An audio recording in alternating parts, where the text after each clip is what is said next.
नमस्कार दोस्तों, स्वागत है आप सभी का मेरे YouTube चैनल पर। मैं हूं आपका दोस्त राजेंद्र सनोडिया।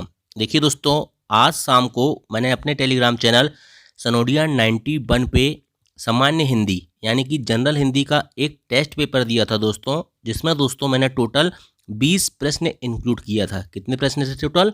20 प्रश्न। और आपका जो वनरक्षक का पेपर होने वाला दोस्तों, उसमें भी सामान्य हिंदी के 20 प्रश्न आएंगे। ठीक है, ये जो 20 प्रश्न है दोस्तों, मैंने सामान्य हिंदी के सभी टॉपिक से इंक्लूड किया था। ठीक, जिस प्रकार का पेपर आपको फाइनल परीक्षा में देखने को मिल सकता है दोस्तों, उसी प्रकार का पेपर बनाने की कोशिश मैंने यहाँ पर किया था। और बोला था कि कमेंट करके बताना है कि कितने क्वेश्चन आपके सही हुए हैं। तो बहुत सारे स्टूडेंटों ने उसका रिस्पॉन्स दिया, लेकिन दुख की बात यह है दोस्तों कि सिर्फ एक स्टूडेंट है, राहुल मर्सकोले। कौन है? राहुल मर्सकोले। सिर्फ राहुल मर्सकोले के दोस्तों 15 क्वेश्चन सही हैं, बाकी किसी भी स्टूडेंट के 15 क्वेश्चन सही नहीं हुए 20 में से। ठीक है, या तो दोस्तों टेस्ट पेपर आपको कठिन लगा होगा, या फिर आप पढ़ाई नहीं कर रहे हैं। ठीक है, यदि आप सामान्य हिंदी को हल्के में लेंगे ना, तो ये सोच के चलना कि आप 15 से ज़्यादा स्कोर नहीं कर पाओगे। ठीक है, हिंदी भी सिलेक्शन रुकवा सकती है, इस बात को आप ध्यान में रखना।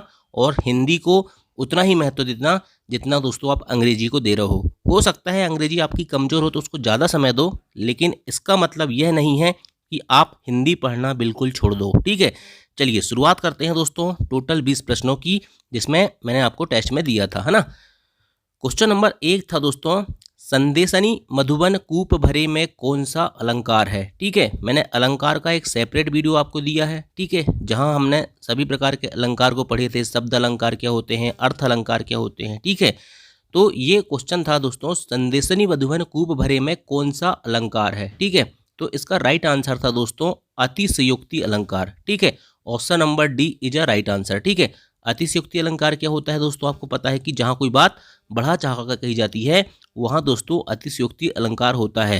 हालांकि जब फाइनल एग्जाम आएगा दोस्तों, तो इसके आगे की लाइन, संदेशनी मधुबन कूप भरे के आगे की लाइन भी आपको देखने को मिलेगी।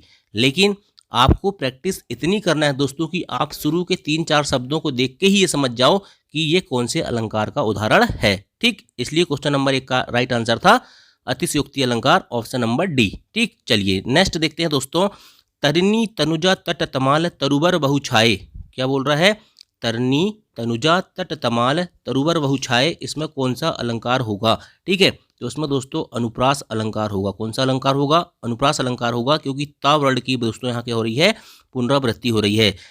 चरर मरर खुल गए अरर, इसमें भी दोस्तों कौन सा अलंकार होगा? इसमें भी अनुप्रास अलंकार होगा, क्योंकि इसमें रा वर्ड की पुनरावृत्ति हो रही है। अनुप्रास अलंकार भी 3 प्रकार के होते हैं, छेक अनुप्रास, वृत्यानुप्रास और लाटानुप्रास। ठीक है, मुख्य रूप से, है ना। तो सभी को अभी आगे हम देखेंगे, है ना। चलिए, इसके बाद दोस्तों मैंने आपको बोला ना, आपकी इतनी प्रैक्टिस रहना चाहिए, आपको अलंकार और जो रस हैं इनके उदाहरण ऐसे रटे रहना चाहिए दोस्तों कि आप सिर्फ शुरू के 3-4 शब्द देख के ही समझ जाओ कि इसमें कौन सा अलंकार होगा या कौन सा रस होगा। ठीक है, चरण कमल बंदो हरिराई। ठीक है, चरण कमल बंदो हरिराई दोस्तों, इसमें रूपक अलंकार होगा। कौन सा अलंकार होगा? रूपक अलंकार होगा। कनक कनकते सोगनी माधकता अधिकार, ये बचपन से पढ़ते हुए आ रहा है दोस्तों आप, इसमें यमक अलंकार होता है। कौन सा अलंकार होता है? यमक अलंकार होता है। ठीक है, इसके बाद दोस्तों नवल सुंदर श्याम शरीर। ठीक है, यहाँ पर दोस्तों याद रखना, नवल सुंदर जहाँ भी दिख जाए दोस्तों, इसमें आपको याद रखना है उल्लेख अलंकार होता है। कौन सा अलंकार होता है? उल्लेख अलंकार होता है। 3 बेर खाती थी वे 3 बेर खाती है, इसमें दोस्तों कौन सा अलंकार होगा? इसमें भी याद रखना, इसमें भी यमक अलंकार होता है। ठीक है, चलिए नेक्स्ट है, अब अली रही गुलाब में अपत कटीली दार। ठीक है, तो याद रखना दोस्तों, अब अली रही गुलाब में अपट कटीली दार, इसमें कौन सा अलंकार होगा? इसमें अन्योक्ति अलंकार होता है। कौन सा अलंकार होता है? अन्योक्ति अलंकार होता है। अति मलिन वृष भानुकुमारी अधुमुख रहती उरध नहीं चितवत। ठीक है, इस प्रकार का जो उदाहरण है दोस्तों, इसमें याद रखना, इसमें हमेशा उपमा अलंकार है। कौन सा अलंकार है? उपमा अलंकार है। देखो, अलंकार को पहचानना एक अलग बात होती है, लेकिन दोस्तों आपको ना उसके लिए बहुत ज़्यादा डीप स्टडी करनी पड़ेगी। इसलिए चुपचाप मैं कह रहा हूँ कि आप अलंकार के 50-60 प्रकार के जो एग्जाम्पल हैं, ठीक है, जो बुक में दिए हुए हैं, विभिन्न एग्जाम में आए हुए हैं, सभी को दोस्तों एक कॉपी में लिख लो और एक बार रट डालो। ठीक है, धोखा से 1-2 क्वेश्चन आ गए ना, तो फिर आपसे ही बन जाएंगे, और बहुत सारे स्टूडेंट नहीं करते ऐसा, है ना। तो मैं कह रहा हूँ कि एक ही शब्द देख के आपको समझ में आना चाहिए कि कौन सा अलंकार का उदाहरण है। ठीक है, चलिए इसके बाद दोस्तों नहीं पराग नहीं मधुर मधुर, ठीक है, इसमें कौन सा अलंकार होता है? तो इसमें दोस्तों याद रखना, इसमें भी अनियोक्ति अलंकार होता है। कौन सा अलंकार होता है? अनियोक्ति अलंकार होता है। कबीरा सोई पीर है, जे जाने पर पीर, ठीक है, पीर शब्द दो बार आ रहा है ना, ठीक है, तो यहाँ पर कौन सा अलंकार होगा? यहाँ भी यमक अलंकार होगा, ठीक है। इसके बाद नेक्स्ट है दोस्तों, पटपीत मानव तड़ित रुचि शुचि नौमि जनक सुतावरम, इसमें कौन सा अलंकार होगा? तो याद रखना दोस्तों, इसमें उपमा अलंकार होता है। कौन सा अलंकार होता है? उपमा अलंकार होता है। भारत के समभारत हैं, इसमें कौन सा अलंकार होगा? इसमें बहुत इंपॉर्टेंट है, अनन्वय अलंकार होता है। कौन सा अलंकार होता है? अनन्वय अलंकार होता है। नेक्स्ट है पूत का पूत को धन संचय, पूत सपूत को धन संचय, इसमें कौन सा अलंकार होता है? इसमें दोस्तों अनुप्रास अलंकार होता है, और अनुप्रास में भी दोस्तों एक प्रकार होता है लाटानुप्रास, ठीक है, याद रखना। इसके अलावा दोस्तों उसी तपस्वी से लंबे थे देवतार दो चार खड़े, इसमें दोस्तों याद रखना वेरी वेरी मोस्ट इंपॉर्टेंट प्रतीप अलंकार होता है, ठीक है। चलिए नेक्स्ट क्वेश्चन देखते हैं। उधर गरजती सिंधु लहरिया कुटिल काल के जालों सी, उपर्युक्त पंक्ति में कौन सा रस है? ठीक है, तो इसमें दोस्तों याद रखना, इसमें भयानक रस है। कौन सा रस है? भयानक रस है, और भयानक रस का स्थायी भाव क्या होता है? भय, ठीक है, भय का यहाँ से भाव प्रकट होता है दोस्तों, इसलिए इसमें भयानक रस है, ठीक है। चलिए कुछ एग्जाम्पल और देख लेते हैं। श्री कृष्ण के सुन बचन अर्जुन क्षोभ से जलने लगे, अर्जुन क्रोध से नहीं, अर्जुन क्षोभ से जलने लगे, सब सील अपना भूल कर करतल युगल बनने लगे, ठीक है, इसमें कौन सा अलंकार होता है? तो इसमें दोस्तों अलंकार नहीं, इसमें रस होता है, रौद्र रस होता है, और रौद्र रस का स्थायी भाव होता है क्रोध, ठीक है, याद रखना है ना। नेक्स्ट है सिर पर बैठो काग आंख दो खात निकारत, मतलब सिर पे कौवा बैठा है और दोनों आंख निकाल के खा रहा है, इसका मतलब दोस्तों यहाँ पर क्या हो रही है? घृणा टाइप की बात आ रही ना, तो याद रखना यहाँ बीभत्स रस होता है। कौन सा रस होता है? बीभत्स रस, बीभत्स रस, ठीक है, बीभत्स रस, और इसका स्थायी भाव क्या होता है? जुगुप्सा या घृणा होता है। क्या होता है? जुगुप्सा या घृणा भी होता है, ठीक है, जुगुप्सा या घृणा बीभत्स रस होता है, ठीक है। चलिए नेक्स्ट देखते हैं। वीर तुम बढ़े चलो धीर तुम बढ़े चलो, सामने पहाड़ हो कि सिंह की दहाड़ हो, इसमें कौन सा अलंकार होगा? देखो इसमें वीर रस की बात हो रही है, ठीक है, मतलब दोस्तों वीरता की बात हो रही है। वीर रस का स्थायी भाव क्या होता है? उत्साह होता है। क्या होता है? उत्साह होता है, ठीक है। नेक्स्ट क्वेश्चन देखते हैं। शोक बिकल सब रो बही रानी, रूप सीलु बलु तेज बखानी, ठीक है, तो इसमें दोस्तों याद रखना, इसमें शोक की बात हो रही है। शोक किसका स्थायी भाव होता है? करुण रस का स्थायी भाव होता है, इसलिए दोस्तों इसमें कौन सा रस होगा? करुण रस होगा। नेक्स्ट है तंबूरा ले मंच पर बैठे बेम प्रताप, साज मिले 15 मिनट घंटा भर आलाप, इसमें कौन सा अलंकार होगा? तो इसमें दोस्तों याद रखना हास्य रस की बात होगी, क्योंकि हास्य रस का स्थायी भाव क्या होता है? हास होता है, ठीक है। चलिए नेक्स्ट क्वेश्चन देखते हैं। व्यवहारिक रूप से आपकी बात ठीक हो सकती है, ये क्वेश्चन था तीसरा नंबर, ठीक है। इसमें दोस्तों आपको शुद्ध वर्तनी पहचानना था, ठीक है, तो इसका राइट आंसर था दोस्तों ऑप्शन नंबर ए, ठीक है। क्या था right answer? Option number A. व्यवहारिक को दोस्तों ऐसा लिखते हैं जो लिखा हुआ है, ठीक है, व्यवहारिक, ठीक है, याद रखना बड़ा या आता है यहाँ पर, है ना, इंपॉर्टेंट चीज ये है, शुद्ध वर्तनी का सवाल था। नेक्स्ट क्वेश्चन है निह धन रोग बराबर क्या होता है? निह धन रोग बराबर होता है दोस्तों निरोग, बड़ा नहीं हो जाता है। क्यों होता भाई? देखो याद रखना, पहली चीज तो इसमें ऑप्शन नंबर बी सही होगा, है ना, और इसका होगा निरोग, और इसमें विसर्ग संधि है, ठीक है, इतना समझ गए। इसके बाद दोस्तों याद रखना, यदि विसर्ग के बाद कभी भी रा आता है ना, ये विसर्ग दो बिंदी लगी है, और उसके बाद कभी भी रा आएगा, ठीक है, क्या आएगा? रा आएगा, रस्सी का आएगा, तो विसर्ग लुप्त हो जाता है, और उसके पहले जो स्वर रहता है, जैसे यहाँ स्वर क्या है? छोटी ई है, तो ये क्या हो जाता है? दीर्घ हो जाता है, मतलब बड़ा हो जाता है, मतलब छोटी ई केस में बदल जाएगी, बड़ी ई में कन्वर्ट हो जाती है, इसलिए दोस्तों निरोग का क्या हो जाता है? निह धन रोग का क्या हो जाता है? निरोग हो जाता है, बड़ा नी आ जाता है, ठीक है, क्लियर, समझ गए। चलिए नेक्स्ट क्वेश्चन है। जलज शब्द में कौन सा समास है? ठीक, तो जलज शब्द में दोस्तों बहुब्रीहि समास होता है। जल में जन्म लेने वाले, मतलब भगवान शिव की बात हो रही है यहाँ पर, ठीक है, तो जलज कोई तीसरा अर्थ इसमें प्रधान होता है, तो इसमें बहुब्रीहि समास होता है, ठीक है। चलिए नेक्स्ट क्वेश्चन देखते हैं। मोटापा शब्द में कौन सा प्रत्यय है? ठीक है, तो बहुत सारे स्टूडेंटों ने क्वेश्चन गलत किए हैं, ठीक है। मोटापा शब्द में दोस्तों याद रखना पा प्रत्यय है। कौन सा प्रत्यय है? पा। Option number B is a right answer, option number B, ठीक है, मोटा धन पा होता है, मोटापा, है ना। चलिए नेक्स्ट क्वेश्चन है। शंकर शब्द पान दान, दान में देखिए शंकर शब्द पान दान है, और तो इसमें दान कौन सी भाषा का शब्द है? तो इसमें दोस्तों जो दान होता है ना, ये फारसी भाषा का शब्द होता है। कौन सी भाषा का शब्द होता है?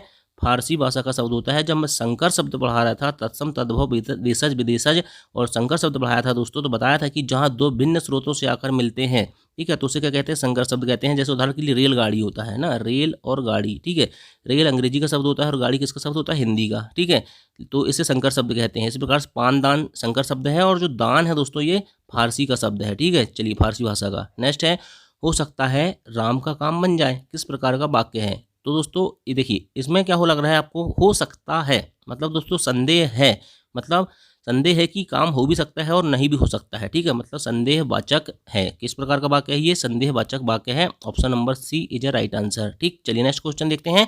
सम मात्रिक छंद है, ठीक है, तो देखिए बहुत इंपॉर्टेंट क्वेश्चन है दोस्तों, और आप छंद पढ़ के नहीं जाते, तो याद रखना दोस्तों सममात्रिक छंद जो है वो रोला है। क्या है, रोला है। ऑप्शन नंबर ए इसका राइट आंसर होगा। रोला जो है दोस्तों सममात्रिक छंद है। देखिए मात्रिक छंद 3 प्रकार के होते हैं, एक होता है सममात्रिक छंद, एक होता है अर्ध सममात्रिक छंद और एक होता है विषम मात्रिक छंद। ठीक है, रोला क्या है, सममात्रिक छंद है। ठीक है, सममात्रिक छंद का मतलब क्या होता है दोस्तों, इसमें मात्रा क्या होती है, बराबर होती है ना। तो रोला जो होता है दोस्तों, रोला में कितनी मात्राएं होती हैं आपको पता होना चाहिए। रोला में दोस्तों 24 मात्रा होती है। कितनी मात्रा होती है, 24 मात्रा होती है। ठीक है, दोहा क्या है दोस्तों, दोहा जो है ना ये अर्ध सममात्रिक छंद है। कौन सा मात्रिक छंद है, अर्ध सममात्रिक छंद है। और दोहा में कितनी मात्रा होती है दोस्तों, याद रखना, इसमें विषम चरण में 13 और सम चरण में 11 मात्रा होती है। ठीक है, और दोहा का उल्टा क्या होता है आपको पता होना चाहिए, सोरठा। क्या होता है दोहा का उल्टा, सोरठा। ठीक है, और ये कुंडलिया और छप्पे जो लिखे हैं दोस्तों ऑप्शन नंबर सी डी में, ये दोनों याद रखना, ये विषम मात्रिक छंद होते हैं। ठीक है, क्या होते हैं, विषम मात्रिक छंद होते हैं। रोला और दोहा मिलकर कुंडलिया बनता है, और रोला के साथ दोस्तों उल्लाला मिलता है तो क्या बनता है, छप्पे बन जाता है। ठीक है, चलिए नेक्स्ट क्वेश्चन देखते हैं। क्वेश्चन नंबर 10 है, निम्न में से कौन सा पश्च स्वर है। ठीक है, कौन सा पश्च स्वर बोल रहा है, तो अग्र स्वर, दीर्घ स्वर, ये सब पढ़ा चुका हूँ। पश्च स्वर जो है दोस्तों बड़ा आ है। कौन सा है, बड़ा आ जो है दोस्तों इसको पश्च स्वर कहते हैं। ठीक है, चलिए नेक्स्ट क्वेश्चन देखते हैं। असुर का पर्यायवाची शब्द नहीं है, इंद्रारी, यातुधान, यक्ष और सुरारी। तो देखिए इंद्रारी, यातुधान और सुरारी ये तीनों दोस्तों असुर के मतलब दैत्य दानों के पर्यायवाची शब्द हैं, लेकिन यक्ष नहीं है। ऑप्शन नंबर सी इसका राइट आंसर होता है। ठीक है, नेक्स्ट क्वेश्चन है, धनवान का विलोम शब्द क्या होता है। तो याद रखना धनवान का विलोम शब्द दोस्तों अकिंचन होता है। क्या होता है, अकिंचन। ऑप्शन नंबर ए इसका राइट आंसर था। ठीक है, इसके बाद दोस्तों नेक्स्ट क्वेश्चन था, जल में लगने वाली आग को क्या कहते हैं। देखिए दावानल, दावानल मतलब क्या होता है दोस्तों, ये देखिए जठराग्नि मतलब तो पेट की अग्नि हो गई। ठीक है, और दावानल दोस्तों ये हो सकता है जंगल की आग कह सकते हैं उसको हम एक प्रकार से। ठीक है, और बड़वाग्नि जो होती है दोस्तों ये जल में लगने वाली आग होती है। ठीक है, याद रखना है ना। तो आंसर ऑप्शन नंबर सी इसका राइट आंसर था। बड़वाग्नि जो है दोस्तों जल में लगने वाली आग का नाम होता है। अभिज्ञ का मतलब क्या होता है, अभिज्ञ का मतलब दोस्तों याद रखना, क्वेश्चन नंबर 14 बहुत लोगों ने गलत किए हैं। अभिज्ञ का मतलब दोस्तों जानने वाला होता है, नहीं जानने वाला नहीं होता। ठीक है, जानने वाला होता है ना। ऑप्शन नंबर 20 का राइट आंसर था। नेक्स्ट क्वेश्चन देखते हैं, काट का उल्लू का अर्थ है। ठीक है, क्वेश्चन नंबर 15 है कि काट का उल्लू का अर्थ क्या होता है। तो याद रखना काट का उल्लू मतलब दोस्तों मूर्ख आदमी को काट का उल्लू कहते हैं। ठीक, option number C is a right answer. पौवारा होना का अर्थ क्या होता है, चौसर खेलते हैं ना तो कहते हैं ले पौवारा। ठीक है, तो सकनी अकनी लोग खेलते थे महाभारत में। ठीक है, तो वही पौवारा है। पौवारा का अर्थ दोस्तों सिंपल है, लाभ ही लाभ होना। क्या होना, लाभ ही लाभ होना। Option number C is a right answer.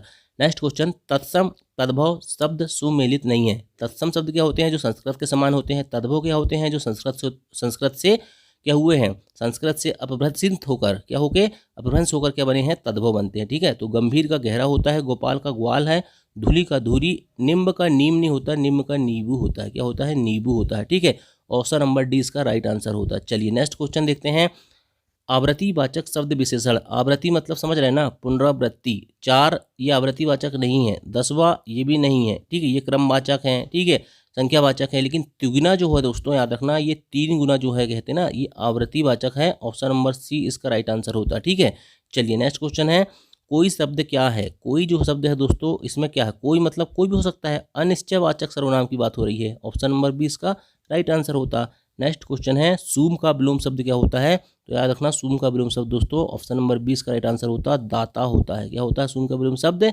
दाता होता है। और ये 20 क्वेश्चन आपके सही हुए। ठीक है, जिन्होंने टेलीग्राम चैनल पे टेस्ट पेपर नहीं दिया था दोस्तों, तो आप भी बताना कि आपके कितने क्वेश्चन सही हुए हैं। ठीक है, चलिए थैंक यू, जय हिंद जय भारत।